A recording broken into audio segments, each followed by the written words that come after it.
Janasena Bandar parliament అభ్యర్థిగా వల్లభనేని బాలశౌరి గారు జనసేన తరపు నుంచి కూటమి వైపు నుంచి ఎంపీ అభ్యర్థిగా పోటీ చేస్తున్నారు గాజు గ్లాస్ గుర్తు మీద. అలాగే కాగిత కృష్ణప్రసాద్ గారు ఎమ్మెల్యే క్యాండిడేట్గా తెలుగుదేశం కూటమి బలపరిచిన అభ్యర్థిగా పోటీ చేస్తున్నారు. మొన్న ఈ మధ్యన వారాహి విజయయాత్రలో మాట్లాడిన కొనకళ్ళ నారాయణ గారి గురించి మనస్ఫూర్తిగా కొనకళ్ళ నారాయణ గారికి మనస్ఫూర్తిగా నా హృదయపూర్వక నమస్కారాలు. అలాగే గుత్తికొండ రాజబాబు గారికి బీజేపీ కృష్ణా జిల్లా అధ్యక్షులు వారికి నా హృదయపూర్వక నమస్కారాలు. బండ్రెడ్డి రామ్ గారికి కూడా జనసేన కృష్ణా జిల్లా అధ్యక్షులకి వారికి కూడా నా హృదయపూర్వక నమస్కారాలు. ముఖ్యంగా పెడనికి సంబంధించి బోరుగడ్డ వేదవ్యాస్ గారికి మనస్ఫూర్తిగా కూటమిని నమ్మి మాతో పాటు వెన్నంటే ఉండి కృష్ణప్రసాద్ గారికి బాలశౌరి గారికి మనస్ఫూర్తిగా మద్దతు తెలుపుతున్నందుకు వారికి నా హృదయపూర్వక నమస్కారాలు. అలాగే బోరుగడ్డ వేదవ్యాస్ గారికి మనస్ఫూర్తిగా నేను వారికి తెలియజేస్తాను, మీకు మేము అండగా ఉంటాను తెలియజేస్తాం.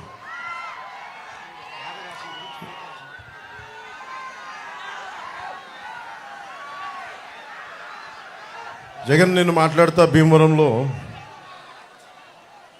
నేను ఎందుకు మారిపోయాను, భీమవరం నుంచి ఎందుకు వెళ్ళిపోయాను చాలా బాధపడతా ఉన్నాడు. జగన్కి అడుగుతున్నా, మరి ఇక్కడ ఉన్న ఎమ్మెల్యేని ఎందుకు ఇక్కడి నుంచి పక్క నియోజకవర్గానికి ఎందుకు పంపించేసావు? 70 నియోజకవర్గాలకు సంబంధించిన ఎమ్మెల్యేని ఎందుకు మార్చావు? నోరు ఉంది కదా అని చెప్పి ఇష్టం వచ్చినట్టు మాట్లాడకు. జగన్కి ఒకటే చెప్పదలుచుకున్నావు, నువ్వు మాట్లాడితే క్లాస్ వార్ అని మాట్లాడుతూ ఉన్నావు. మీకు తెలుసు కదమ్మా క్లాస్ వార్ అంటే. ఇక్కడ ఉన్న ఆడపడుచులందరికీ పెద్దలందరికీ యువకులందరికీ చెప్తా ఉన్నా, క్లాస్ వార్ అంటే ఏంటి? డబ్బున్నోడు పేదవాడిని దోచుకోవటం. ఎవరిని దోచుకున్నారు? జగన్ పేదవాళ్ళని దోచుకున్నారా, మేము పేదలకు అండగా నిలబడ్డామో మీరే ఒకసారి ఆలోచించుకోండి. జగన్ క్లాస్ వార్ అని చెప్పే వ్యక్తి ముఖ్యంగా రాగానే పొట్టగొట్టింది 337 కోట్ల రూపాయలు జాతీయ ఉపాధి హామీ పథకం కింద ఆ నిధుల్ని దారి మళ్లించేశాడు. కేవలం 6.22 కోట్ల మట్టుకే ఖర్చు పెట్టాడు. ఇది కేంద్ర ప్రభుత్వం ఒక లోక్సభలో అడిగిన ప్రశ్నకి సమాధానం. అలాగే ఇది రూరల్ డెవలప్మెంట్ సాధ్వి నిరంజన్ గారు ఒక ప్రశ్న అడిగితే చెప్పింది, ఆవిడ అంది అత్యంత జాతీయ ఉపాధి హామీ పథకం కింద అత్యంత అవకతవకలున్న రాష్ట్రం ఇదే అని చెప్పి జగన్ ముఖ్యమంత్రిగా ఉన్న ఈ రాష్ట్రంలో జరిగిందని సాధ్వి నిరంజన్ గారు చెప్పారు, బీజేపీ మినిస్టర్. అలాగే నెలకి పోలీసులకి మన మధ్యన ఎక్కడికి వెళ్ళినా నాకు పోలీసుల నుంచి నివేదికలు లెటర్స్ ఇస్తూ ఉంటారు.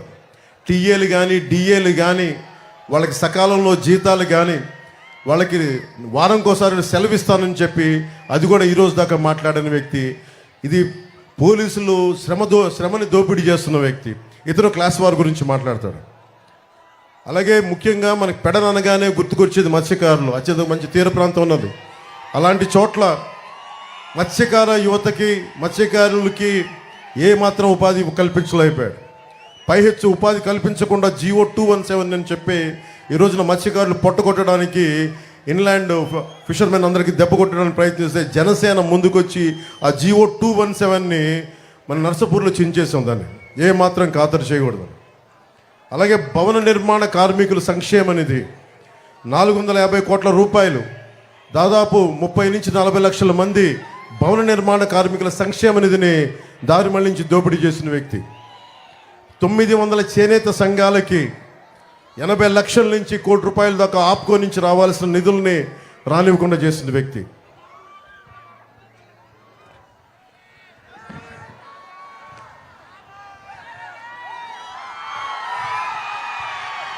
మీ కరెంటు బిల్లులు ఎన్నిసార్లు పెరిగినాయి 5 సంవత్సరాలు మీరు చెప్పండి. 10 సార్లు పైగా పెరిగినాయి కరెంటు బిల్లులు.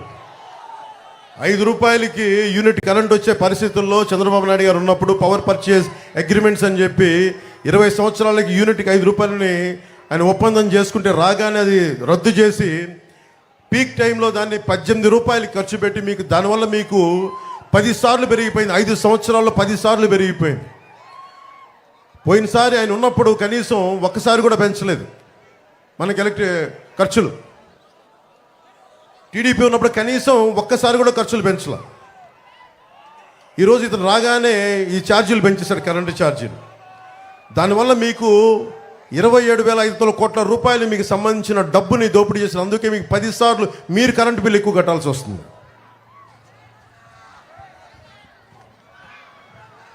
ఇక్కడ ఎమ్మెల్యే దోపిడీ, నేను పోయినసారి జనవాణి కార్యక్రమానికి వచ్చినప్పుడు అతని పేరు మీకేంటో తెలుసు, అతను స్థానిక ఎమ్మెల్యే. అతని గురించి నాకు ఒకటే చెప్పారు జనవాణిలో. పాస్బుక్ కావాలంటే 10,000 రూపాయలు ఇవ్వాలంట, కొత్త పాస్బుక్ కావాలంటే. చేపల చెరువు తవ్వుకోవాలంటే 1.5 లక్ష రూపాయలు లంచం ఇవ్వాలి. చేపల దాణా షాప్ పెట్టాలంటే 2-3 లక్షల రూపాయలు ఇవ్వాలి. మోటార్ కూడా ఆయన చెప్పిన షాపుల్లోనే కొనాలి. ఎమ్మెల్యే కనీసం మన పెడలకి డ్రైనేజ్ చేయలేకపోయాడు, కానీ నోటిని డ్రైనేజ్గా వాడుకునే వాడికి డ్రైనేజ్ ఏం క్రియేట్ చేయగలడు? పేకాట క్లబ్బులు నడిపేవాడు. వీళ్ళు పదవుల్లో ఎక్కారు. పదవులు ఉన్నది పనులు చేయడానికి, కానీ పేకాట క్లబ్బులు నడపడానికి కాదు. చాలా బాధ కలిగింది. ఈయన ఇంటి ముందు నుంచి ఎవరైనా నమస్కారాలు పెట్టాలండి. నమస్కారాలు పెట్టకపోతే గంజాయి కేసులు పెట్టాడు జన సైనికుల మీద. మట్టి మాఫియా కోసం ఫిర్యాదు చేస్తే ఇక్కడ పెడన యువత వాళ్ళని చెట్టు కట్టి కొట్టాడు ఈ వ్యక్తి. నా దగ్గరికి జనవాణికి చనిపోయిన ఒక జడ్జి తల్లి, నా ఆస్తిని అతను అనుచరులు దోచేసుకున్నారు, నాకు అండగా ఉండంటే నాకు నిజంగా నిస్సహాయత బాధేసింది. జడ్జిలకు కూడా ఈ రాష్ట్రంలో భయభ్రాంతులను చేస్తున్నారు, జడ్జి కుటుంబాలకు కూడా. చివరికి మున్సిపల్ వర్కర్స్ని కూడా హెరాస్ చేస్తూ ఉన్నారు, ఇబ్బంది పెడతా ఉన్నారు మున్సిపల్ వర్కర్స్ని కూడా. ముఖ్యంగా మనకి 18,000 కలంకారీ చేనేత కార్మికులు ఉన్న నియోజకవర్గం ఇది.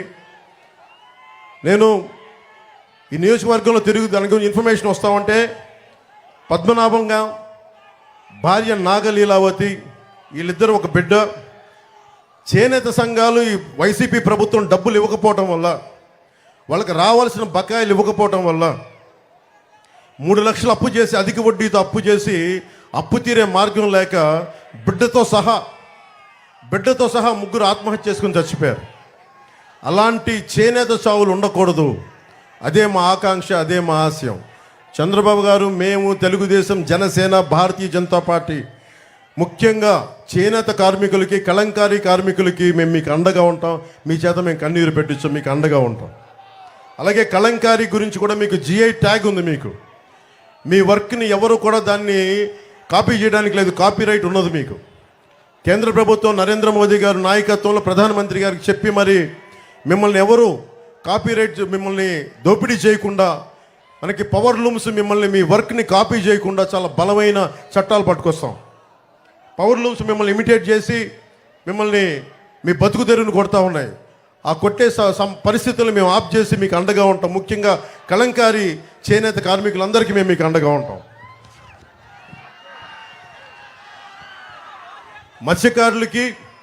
మత్స్యకార సోదరులందరికీ 974 కిలోమీటర్లు మనకి తీర ప్రాంతం మన ఆంధ్రప్రదేశ్లో.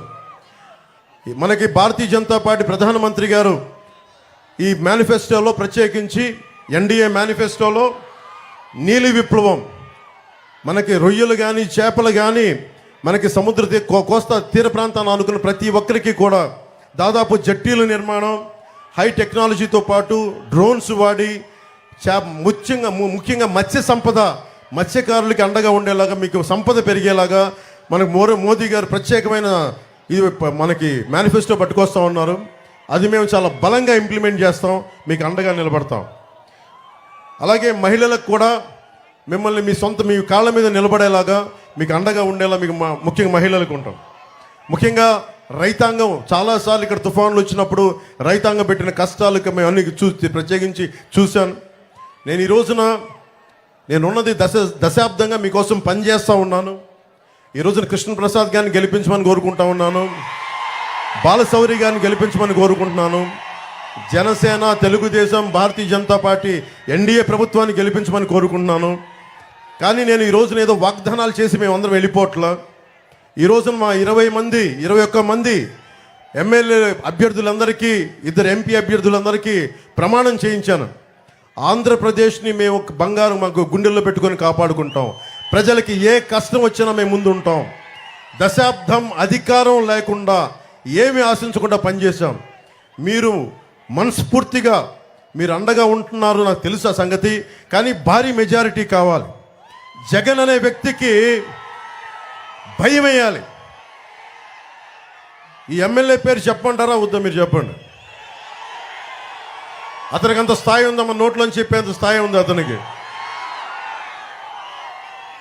ఇక్కడ ఉన్న అందరికీ చెప్తా ఉన్నాం, ఎమ్మెల్యేలందరికీ కూడా చంద్రబాబు గారి కులం చేత తిట్టిస్తారు, నన్ను నా కులం చేత తిట్టిస్తారు, లేదంటే బీసీ కులాల చేత తిట్టిస్తారు, ఎస్సీ కులాల చేత తిట్టిస్తారు. నేను ఒకటే బాధపడుతున్నాం, ఎవరు ఎన్ని తిట్టినా రాజ్యాంగాన్ని నమ్మిన వాళ్ళం, రాజ్యాంగాన్ని పరిరక్షించే వాళ్ళం. మీరు ఏమి చేసినా, ఎన్ని రకాలుగా తుట్లు పొడిచినా మేము ధైర్యంగా ఎదుర్కొంటాం తప్ప కుల వివక్షలు కానీ మాలో మేము కొట్టుకోవాలని జగన్కి చాలా గొప్ప ఆశ ఉంది. అలాంటి ఏం జరగవు. నువ్వు మమ్మల్ని తిట్టించే కొద్ది ఇంకా బలపడతాం తప్ప మేము బలహీనపడం. అలాగే కలంకారీ కార్మికులకు సంబంధించి ముఖ్యంగా నాకు జనవాణి కార్యక్రమంలో వచ్చింది. ఈరోజు చంద్రబాబు గారి దృష్టికి కూడా తీసుకొస్తా ఉన్నాం. సార్, వాళ్ళకి రన్నింగ్ వాటర్లో నదీ పరివాహక ప్రాంతాల్లో వాళ్ళు రంగులు సరిదిద్దు కడగడానికి కానీ మనకి ఎక్కువ చేయడానికి రన్నింగ్ వాటర్ కావాలి. అందుకని వాళ్ళు కోరుకుంటున్న దాంట్లో ఏంటంటే నదీ పరివాహక ప్రాంతంలో కింద ప్రాంతాలకి అది కలుషితం అయిపోతుందని చెప్పి ప్రత్యేకించి కలంకారీ కార్మికులు అడుగుతున్నది 5 ఎకరాల విస్తీర్ణంలో రన్నింగ్ వాటర్ సదుపాయాలు ఉంటే మేము నదీ మనకి వాతావరణాన్ని కాలుష్యం చేయం, అలాగే మేము బతుకుతాం, మా కలంకారీ బతుకుద్దంటే ఆ ఒక్క మాట మేము ఇస్తున్నాం. ఆయన ముందే మేము మాటిస్తున్నాం, కలంకారీ కార్మికులకి మీకు 5 ఎకరాల విస్తీర్ణంలో రన్నింగ్ వాటర్ సదుపాయం ఉండేలాగా మీ కలంకారీ దీన్ని మీకు పరిరక్షించేలాగా మీ అవసరాలను తీర్చేలాగా మేము చర్యలు తీసుకుంటాం. అలాగే ముఖ్యంగా మనకి మత్స్య కార్మికులకు సంబంధించి దాదాపు మీకు జట్టీల నిర్మాణం, భవిష్యత్తులో మనకి దాదాపు ప్రతి 35 కిలోమీటర్లకు జట్టి ఉండాలన్నదే జనసేన ఆశయం కూడా.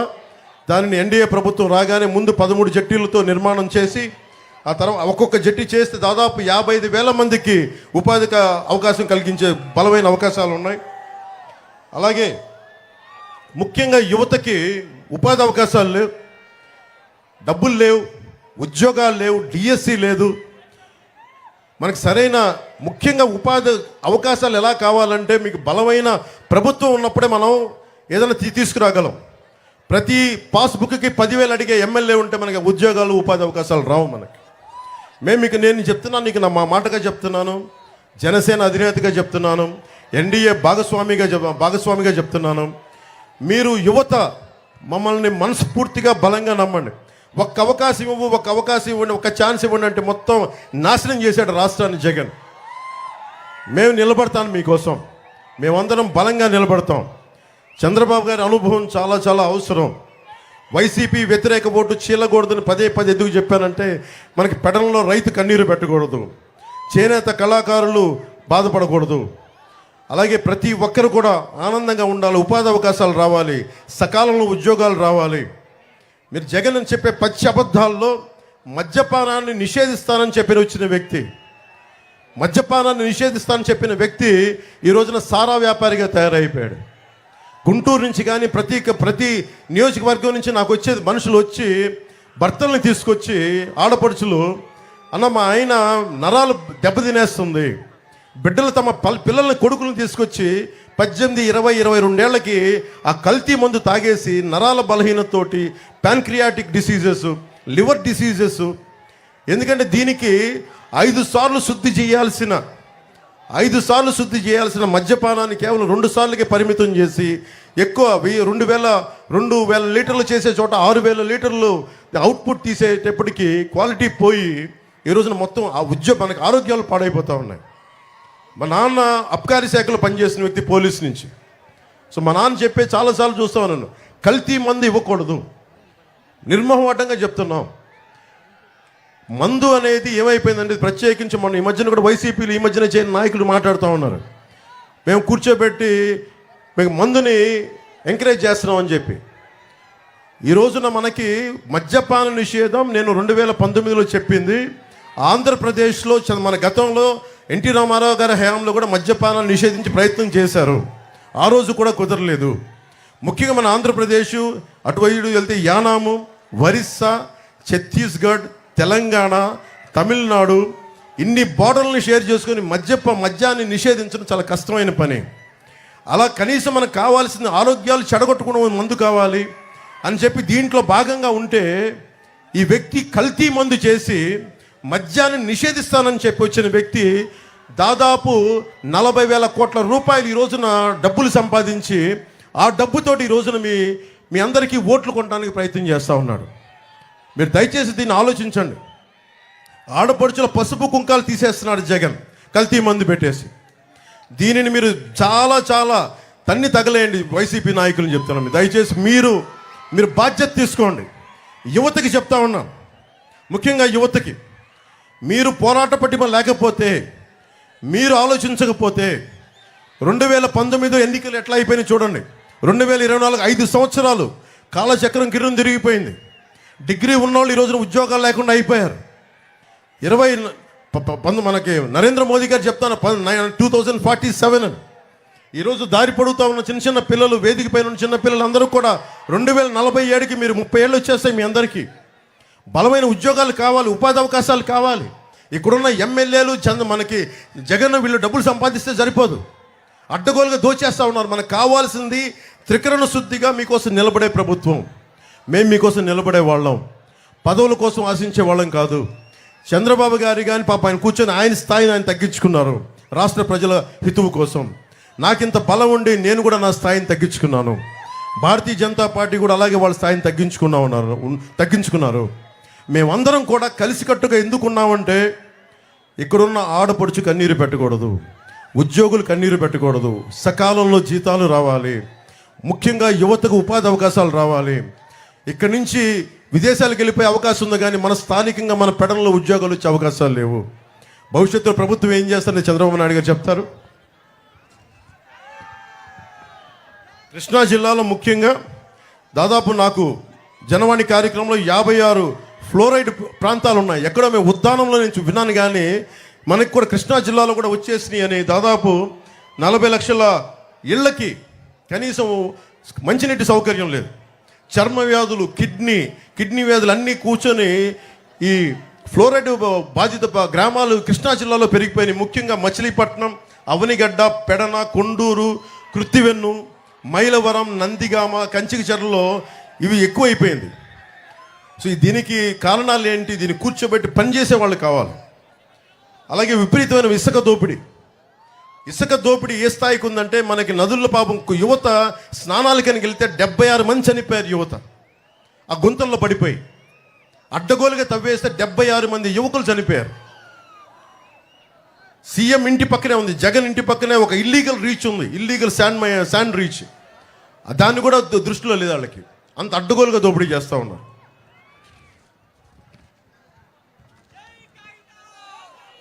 అలాగే కాంట్రిబ్యూటరీ పెన్షన్ స్కీమ్ గురించి ముఖ్యంగా ఉద్యోగులకి సంవత్సరం లోపు ప్రతి సమస్య మీద మేము సభల్లో దీని మీద డిబేట్ పెడతాం. దీనికి సంవత్సరం లోపు ఒక బలమైన పరిష్కార మార్గం కనుక్కుంటాం. అలాగే డిఎస్సి కూడా మనకి చంద్రబాబు గారు చెప్పింది కూడా రాగానే మొట్టమొదటిగా చేసేది మెగా డిఎస్సి, యువతకు ఉపాధి అవకాశాలు, దాని మీదే ముందు ప్రభుత్వం తీసుకొస్తుంది. అలాగే టీచర్లు కూడా సారా వ్యాపారాల దగ్గర, మనకి సారా షాపుల దగ్గర కూర్చోబెట్టి టీచర్ని మేము అవమానపరచాం. టీచర్లని గురుర్ బ్రహ్మ గురుర్ విష్ణు అని చెప్పి మేము గౌరవించుకుంటూ మనస్ఫూర్తిగా తెలియజేసుకుంటూ, జగన్కి ఒకటే చెప్తా ఉన్నాం, నువ్వు చాలా బాధపడతా ఉన్నావు జగన్. నాకు ప్రత్యేకించి నా మీద నీకు చాలా కోపం పెరిగిపోతూ ఉంది, నాకు తెలుస్తూ ఉంది. నీ కోపానికి కారణం నువ్వు ఓడిపోతున్నావు నీకు బలంగా తెలుసు. మా ప్రభుత్వం వస్తుందని తెలుసు.